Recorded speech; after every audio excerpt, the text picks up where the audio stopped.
I'm one of the broadswordsmen from the Sacramento Historical Fencing Academy, and in order to understand the fencing heritage of broadswords in California, we have to start in the British Isles, because that is where our broadswordsman heritage comes from. Now,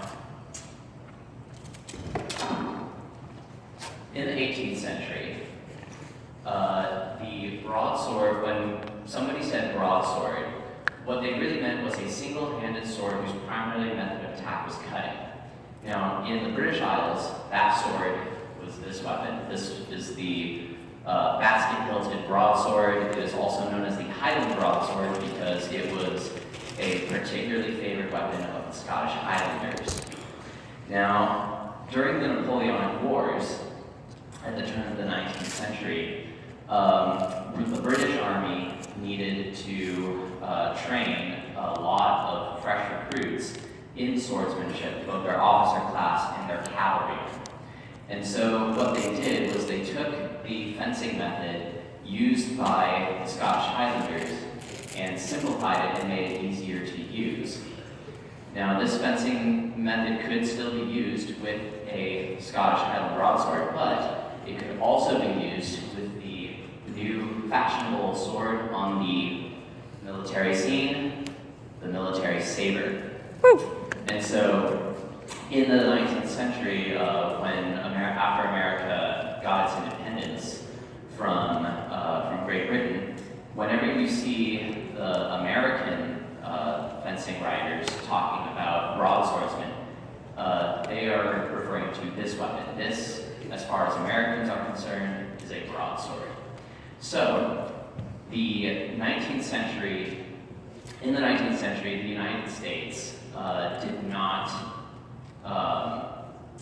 not have a very large standing military. Instead, they still relied very heavily on state militias, the ancestor of the modern-day National Guard. And normal American citizens, just as part of their recreation, would train in the use of firearms, marksmanship, military marching, military drills, and saber fencing. So,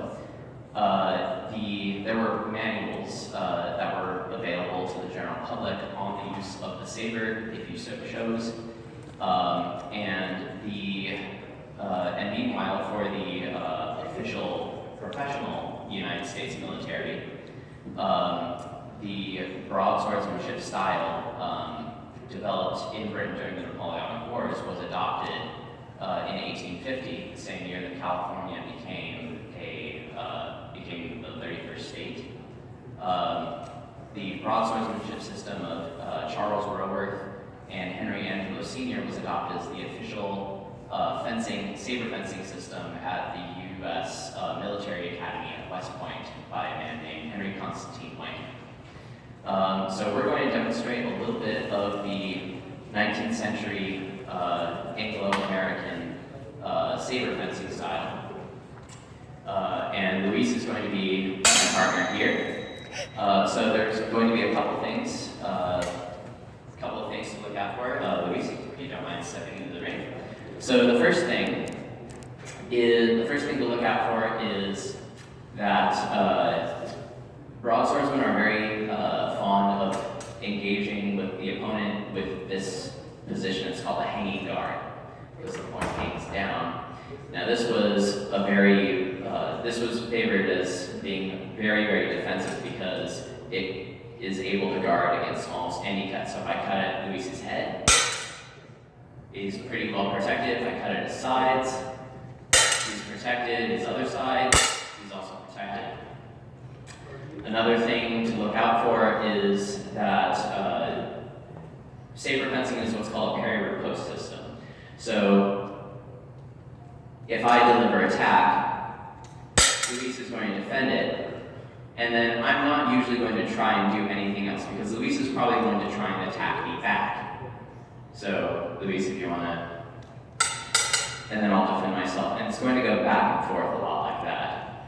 Another really distinctive thing about the British and American saber fencing systems is every time we block a cut, we always pull our front leg back. What this does is this prevents us from having to defend our legs with our sword. So if I were foolish enough to try and attack Luis's legs, take his head. What would you do? Nope. Yeah, but what would you do at the same time? Yep. Yeah. So if I were foolish enough to attack Luis's knee, Luis would just slip back and hit me in the head. So thank you very much, and without further ado, we will show you what that system looks like in action. Woo!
Nice, good thrust.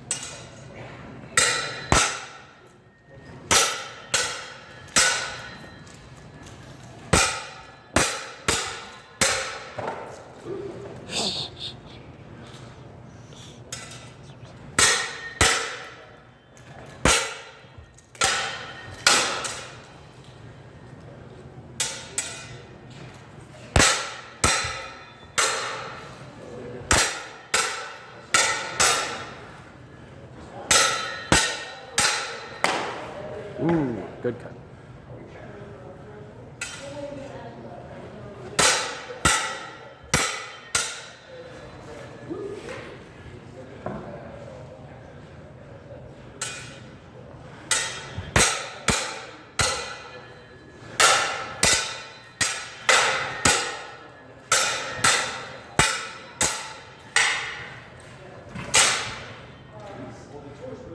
Two more.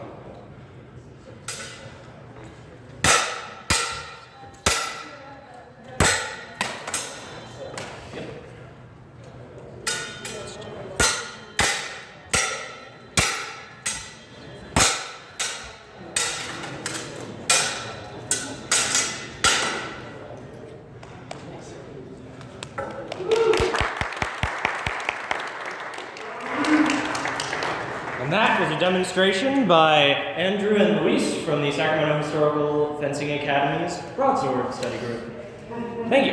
We're going to bring back the distress guys in a little bit, but in the meantime, if you'd like to swing on by for more information over at our table, please feel free to do so. Thank you. We are the Sacramento Historical Fencing Academy. Hope you all have a wonderful day.